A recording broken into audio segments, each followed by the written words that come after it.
안녕하세요. ESF 순천여수지구 김상호 간사입니다. 8월 16일 일용할 양식 말씀은 열왕기하 24장 8절부터 25장 7절 말씀입니다. 오늘 말씀은 남유다가 겪은 바벨론의 3차 침공과 포로 이송, 그리고 바벨론 4차 침공에 관한 말씀입니다. 남유다 18대 왕인 여호야김의 뒤를 이어 그의 아들 여호야긴이 18세 왕이 되지만 그의 통치 기간은 3달 뿐입니다. 3달뿐인 통치를 하게 된 이유는 여호야긴은 자신의 아버지처럼 다윗 왕가의 바른 신앙을 계승하지 못해 오히려 여호와께서 보시기에 악을 행하였기 때문입니다.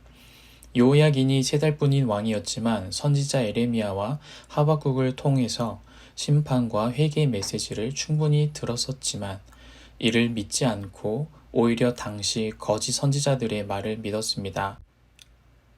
결국 이런 모습들은 여호와께서 보시기에 악을 행하는 모습이었습니다. 그러기에 여호야긴은 예언된 하나님의 심판을 받게 됩니다. 여호야긴이 왕이 될 때 하나님의 심판의 도구인 바벨론 왕 느부갓네살은 더 강력해진 자신의 신하들을 보내 남유다를 침공합니다. 여호야긴은 더 이상 버틸 수 없어 느부갓네살에게 순순히 항복해 환심을 사려 했지만 느부갓네살은 어떤 혜택을 베풀지 않고 여호야긴의 무리를 포로로 잡았습니다. 그런 느부갓네살은 돈이 될 만한 여호와의 성전의 보물과 왕궁 보물들을 얻었습니다. 가치가 없는 것은 버리고 금 같은 귀한 것은 벗겨 가져갑니다. 또한 예루살렘의 고위층 인사들과 전투력과 노동력을 가진 능력이 있는 자들을 포로로 잡아 남유다의 바벨론에 맞설 세력을 없게 만듭니다. 그리고 마따니아를 다음 남유다 왕으로 세우며 이름을 시드기야로 바꿉니다. 이름을 바꾼 행위를 통해 남유다는 바벨론의 아래에 있음을 드러냅니다. 느부갓네살은 승리자로서 자신의 입맛에 맞게 좋은 것들은 취하고 불필요한 것들은 과감히 버리며 상대방을 조롱하며 자신의 힘을 과시합니다. 하지만 이것은 바벨론이 느부갓네살이 대단해서가 아니라 예언된 하나님의 심판의 도구로 사용되어진 것입니다. 남유다 20대 왕이자 남유다를 멸망케 한 실질적인 왕인 시드기야는 느부갓네살의 뜻에 의해 일방적으로 세워진 명목상의 왕일 뿐이었습니다. 이런 시드기야는 여호야김의 모든 행위를 따라 여호와 보시기에 악을 행한지라는 평가를 받았습니다. 왕들은 교체되지만 남유다의 죄악은 변하지 않았기에 남유다에 대한 하나님의 심판의 진노가 이르게 됩니다. 실질적 하나님의 심판은 시드기야가 바벨론을 배반하면서 일어납니다.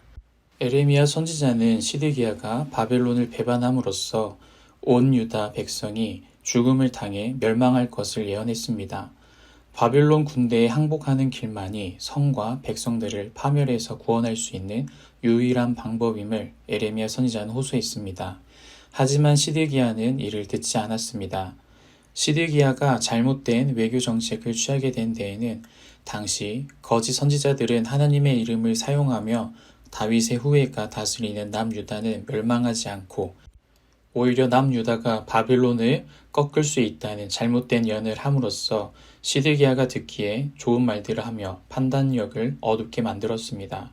또한 친애굽 세력이 애굽의 구원을 요청하도록 권유했고 암몬, 모압, 에돔을 중심으로 가나안 족속들이 서로 동맹을 맺고 바벨론을 저항하는 등 이들을 이용하면 바벨론의 속국에서 벗어날 수 있을 것이라는 좋은 상황으로 보였습니다. 하지만 시드기야의 결정은 남유다가 멸망하기까지 계속해서 고통을 겪을 수밖에 없게 됩니다. 느부갓네살은 모든 군대를 동원해 예루살렘을 치기 위해 토성을 쌓고 19개월 동안 포위합니다. 바벨론 군대의 장기간 포위로 인해 고산지대인 예루살렘 성은 극심한 식량난에 시달리게 됩니다. 그들이 19개월이나 버틸 수 있었던 것은 히스기야 시대에 미리 파놓은 지하수로를 통해 물 많은 공급되었기 때문입니다. 하지만 하나님은 이들에게 기근을 허락하셔서 버티지 못하게 하십니다. 시드기야가 바벨론에게 항복하지 않았다는 것은 예루살렘 성의 견고함을 자부했습니다. 하나님의 성읍이기에 절대 무너지지 않는다고 여겼습니다. 또한 애굽의 원조를 받으면 바벨론의 침략을 물리칠 수 있다고 판단했습니다. 궁지에 몰린 시드기야는 살기 위해서 모든 군사와 함께 탈출에 성공합니다.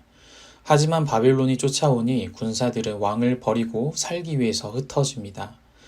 붙잡힌 시드기야는 아들들이 자신의 눈앞에서 모두 죽고 자신은 두 눈이 뽑히고 쇠사슬에 묶여 걸을 때마다 찢기는 고통을 당하며 바벨론으로 끌려갑니다.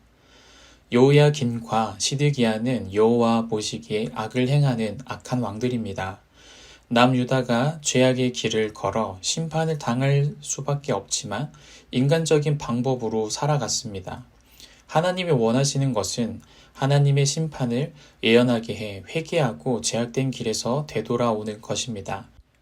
멸망을 앞둔 시드기야처럼 대다수의 사람들이 주장한다고 그것이 올바른 선택이라 생각하는 것은 어리석은 것입니다.